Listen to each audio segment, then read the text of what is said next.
Hazrat Mirza Masroor Ahmad, Khalifatul Masih V, may Allah strengthen his hands, takes his noble mission of propagating the true, peaceful message of the one God to the corners of the earth. In October 2015, His Holiness blessed the Netherlands, where he was invited by the Parliament to address them. His Holiness also laid the foundation of a mosque in Holland during this visit. His stay in Holland attracted a great deal of press and media attention. Representatives of various media got the opportunity to talk directly to His Holiness and ask questions on a variety of contemporary issues. Your visit to the Netherlands is for a main reason. Would you mind telling us what for had your invitation? I had an invitation from the Foreign Affairs Committee of Netherlands Parliament that I should come there and say a few words to them, a sort of discussion and reception. So one of the main reasons was this. Apart from that, we have to lay the foundation stone of our mosque in Elmere. So this is the second program. It's going to be held next day. So apart from that, I do visit my community members to see them, to meet them, to see their problems. So I will have a busy schedule here. Yes, you have a very busy week. You're staying in Nunspeet the entire week? Hopefully, yes. Okay, you like it here? Yeah, it's a very good place, very pleasant and scenic. You enjoy here. Whenever I come here, I enjoy the life here in Nunspeet. I found out that the Ahmadiyya community is the first community who has ever built a mosque in the Netherlands. We were the first community. In that time, since now, a lot have changed, also in the views about Islam. How do you reflect on that? The change is not only here in this country, everywhere in the world. And actually, you know, the change is not only this only has happened with regards to Islam, but the general attitude of the people has changed towards religion. You could see when we built our first mosque there in the Netherlands, even, I don't know, before your birth or after, but at that time, people were very much inclined towards religion. They liked religion. But now, majority of the people in the world have, deviated from the teachings of religion, or they don't like religion, or even there's a big number of atheists has now emerged in the world. So this is the change in the attitudes. And because of this, the attitude towards Islam has also been changed. If Islam does not promote violence, then what actually is the teaching of Islam? This was a common question asked by almost all journalists that got the chance to speak to His Holiness. Yeah. A lot of people in Holland, they are really anxious about the growing number of Muslims in their country, not especially Ahmadiyya Muslims, but more in general. And especially among the refugees who are coming in huge numbers now to Europe. Can you imagine their fear for Islam? The fear of the local people? Mm-hmm. You see, naturally, when they see that how they are behaving in their own countries and what is happening there in their own countries, there's disturbance, there's violence, there's extremism, they are killing each other. So this is the natural reaction. The people think that all what is happening in the world today, just restlessness, extremism, fights, this and that, is all happening because of Muslims or Islam, whereas it is not true. So according to my belief, the true teaching of Islam is quite different from that of what is being shown today or portrayed today by majority of the Muslims or majority of those people who claim themselves to be the leaders of the Muslim community. Right? So but when I reflect on this, my faith rather increases. Why? Because it was foretold by the Prophet of Islam, sallallahu alaihi wasallam, that the time would come when his ummah, his people, Muslims will go astray. They will leave the true teaching of Islam. And at that time, the reformer of the age will come, and whom he entitled Mahdi, the guided one, and the Messiah, as the Messiah came 1,400 years after Moses. So, and he will reform and revive the true Islam. So we believe that that person has come and that prophecy has been fulfilled even without even having seen other signs. This is the big sign you are seeing today, that how the Muslim community is behaving. And when we read the Quran, we see the different thing. When we ponder over the true teaching of Islam and Quran, we see the different thing. So this is why I say it makes me feel comfortable and strengthen my faith. So we are here now to give the true picture of Islam to the people of the world. And we have been doing this job for the last 125 years. But how do you explain that young Muslims, like in the Netherlands, radicalize? That they are well educated, they are well integrated in that society, and still they pick up weapons, they go to Syria, fight for IS. Why is this? You see, when you continuously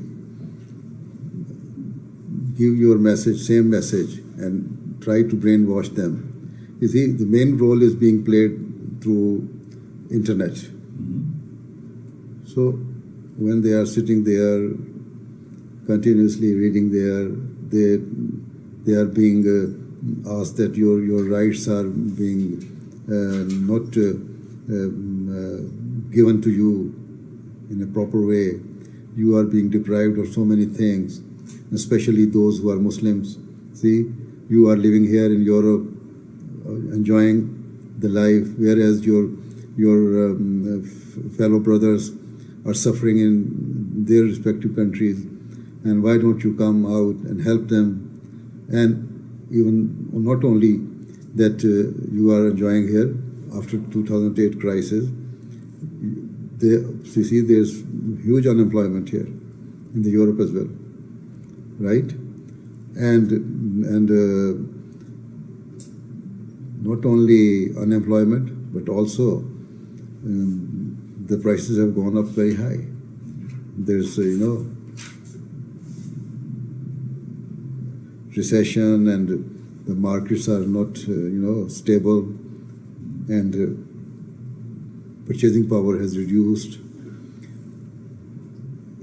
Before that, you used to have enough money and enough chance. Even banks have stopped granting loan for different purposes. Even if they grant loan, they will ask you to satisfy them, to justify their plan and program. Even to purchase a house, before that, even if you have 5% of down payment, they will grant you loan. Now, even more than 20% is asked by the banks before they grant you loan, and even then, there are so many other security measures taken before you are granted loan. So these all sort type of things are frustrating them. In UK, for instance, 1.8 million people are still unemployed. The youth is unemployed, and whenever there is any measure taken to reduce unemployment, the experienced people get better jobs, and the youth still is being deprived of their whatever they think from their rights. So there are so many causes of it. Many wanted to know that if the teachings of the Holy Quran are so peace-loving, where do extremist Muslims derive their idea of jihad from? So are they reading the Quran and other holy scriptures the wrong way? They read, but they understand it, interpret it in the wrong way. What do You they see, understand wrong? there's a difference between jihad. Jihad means to struggle for something good. And there's the qital, another word used, that is war with sword. And that is in very few verses of the Quran when it is permitted that the war is imposed on you and you have to react in the same manner, then there should be some ethics. Quran says that if the prisoners of wars are captured, then you try to release them as soon as possible. Now, what do you think the climate is that causes these wrong interpretations? You see, this is why this was prophesied by the Prophet of Islam, that in the latter days, I have said earlier, in the latter days when the real teaching of Islam will be forgotten. And at that time, the reformer will come, who will be titled as Mahdi and Messiah. And he will revive Islam and bring Islam into its true shape. So, from the very beginning, the interpretation of the Holy Quran by the founder of the community is quite different. Even not that he has interpreted in this way. There were some other scholars as well in the olden days who interpreted the Quran in the same way. But these people are actually interpreting this just to gain their own interest. For 10 good years, the Holy Prophet of Islam was persecuted in Mecca. He never reacted, never retaliated. Then, because of the conditions there, he migrated to Medina. And there, after almost 1 or 1.5 years, the infidels of Mecca attacked him. Then there's a verse in the Holy Quran that now you are given permission to fight back. And why? The next verse says, because if you did not stop them from fighting or killing you now, they will try to finish the religions of the world. And it says, it is mentioned in the Quran, that if you did not stop them now, they will not only demolish or destroy your mosque, they will not leave any church, any synagogue, any temple, or any place of worship intact. So it means when the permission of war was given to the Muslims, it was to save the religion, to save all the religions of the world, to save Christianity, to save Judaism, to save other religions. For 1,400 years, the old sacred buildings of other religions, even Abrahamic religion, were safe there, in those areas. Even during the time of Holy Prophet and his 4 rightly guided caliphs, and then after that, these buildings were not destroyed, and now they have just ruined all those historical places there now by ISIS. So it is not good. Had it been in the Quran or it was the teaching of Islam, it should have been destroyed earlier than this. Those people were more pious and had more power than these people. Why is the Ahmadiyya message of Islam not accepted by the rest of the Muslim sects? This seemed to be a favorite question. Okay. Main reason, you believe in peace, loyalty. You want to bring that to all countries. Actually, that's a main message for you. Is it hard nowadays to bring peace to people, to explain what you're here for? Yes, of course, it is hard. But if we are determined that we have to spread this message all across the world and we should not give up, then despite the fact that it is hard, we have to do it. Is it accepted by most people? Even it is, you cannot say it is, you see, if it is a good thing, it is accepted by most people. Your question should be that, is it accepted by most people and do they follow your teaching? Then, yes, even though they accept it, but they do not follow it because of their, so many hindrances and restrictions and so many other things involved in. Do people understand your customs?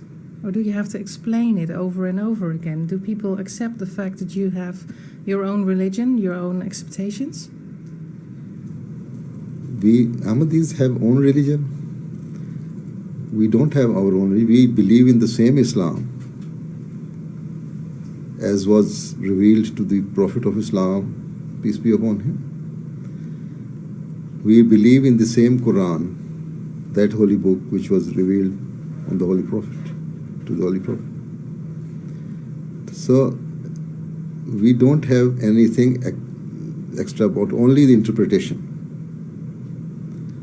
For instance, we believe that according to the Holy Quran, to do jihad is a good thing.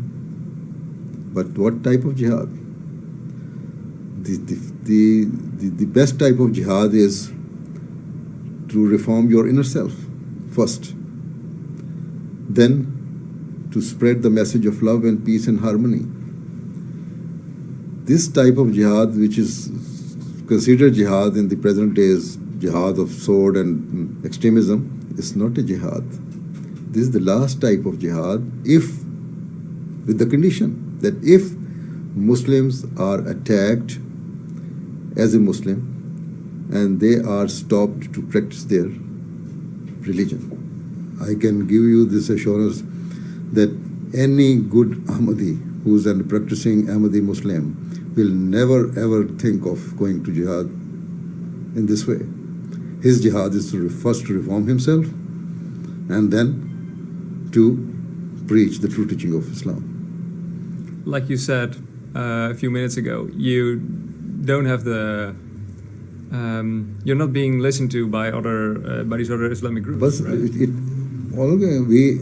we are not disappointed. We are not going to give up. We are a missionary organization. We shall continue with our missionary work. And one day, we hope, if not this generation, next generation will accept the true Islam and they will change their attitude.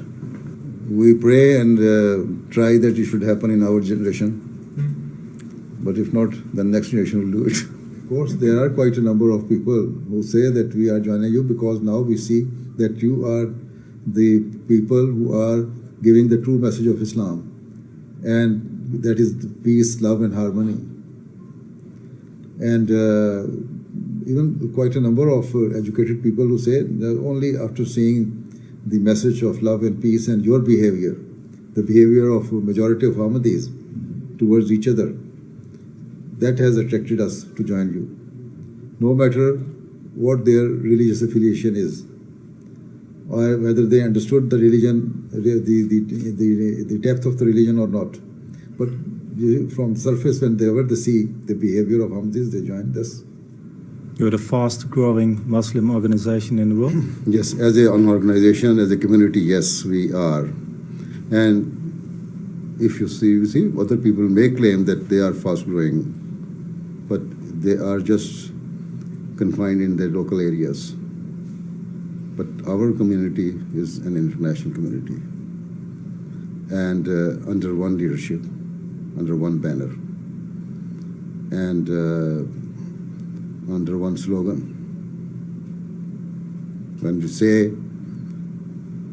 we read the kalma, that is to give testimony that God is one and omnipotent, and the Muhammad is his servant and messenger, then we also say that the message is love for all and hatred for none.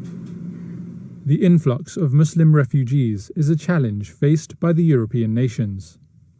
Hazrat Khalifatul Masih had thorough guidance to offer when questioned about the issue of unrest in the Muslim world and the mass migration to Europe. You probably heard of the refugees who are in Nunspeet as well. Are you planning on visiting them as well? Refugees from where? From Syria?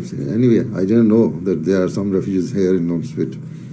But you say, this I know that this influx of refugees here in Europe, and they are trying to go to the UK as well. And we only say that whoever is deprived and being denied of his right should be given opportunity to live a free life. Either it's the European government who are ready to help them, or any other government, at least they should be helped. In what way can you help them? You see, the best way is to stop brutalities happening there in their own countries. You see, by extremists or by the governments even. And secondly, if they have migrated and they are true immigrants, refugees, then they should be given some opportunity to settle down for the time being, and after that, when the conditions come to normal, they are in their own country, then they should be sent back and be helped there to establish themselves again. And the first, the duty and the foremost duty is of the neighboring countries, the Muslim world. Saudi Arabia is a very rich country, Kuwait, rich country, Middle Eastern countries, Gulf countries. They should try to help settle those people. If they are real refugees, just we should help them. But it was also said, it was on the news, that the ISIS representative said that among every 50 genuine immigrants or refugees, one of them is ISIS member who is going to be used in the Western world. So if you count the head of, after every 50, how many people you are getting? A lot. So it's an alarming situation. If you see, one thing is that they should be contained in a separate area. They should be kept in a separate area where you provide them food, shelter, whatever the necessity of life they need or require, or you think they should be given, they should be given. But with proper vigilance and surveillance. The world generally is going through a tumultuous phase where the Muslim world seems to have a great role to play. The media naturally wanted Hazrat Khalifatul Masih to comment on the global situation. I believe you told one of the newspapers this week we're on the edge of a new world war, possibly a World War III, because all the tensions building up. Is this strong? You see, it is not the first time I've been telling this thing. In the Muslim world, why there was disturbance? One of the causes is that, yes, of course, that their leadership is not very honest and sincere to the country or even to the people. They are frustrated. So they raised their voice against the governments, and governments tried to snub them, and there was a reaction. And also, that is the situation in the Muslim world. And then, because of that, in some countries, some Western powers also interfered, and in the name of maintaining peace in their areas, they sent their forces, and that was in Iraq. So that Iraq issue was there. And because of that, Muslim world became frustrated that these powers might be trying to usurp power. Even among the people, this frustration was smoldering for some time, because after the fall of Saddam regime, the situation didn't come to normal. Even it was, going worse to worse. Then another thing cropped up there in that area was the Syrian situation. There also, although Western powers did not interfere directly, but indirectly helped those who were against governments. So there are so many things which are causing this disturbance. And the thing was smoldering for some time. And after 2008 economic crisis, it again flared up.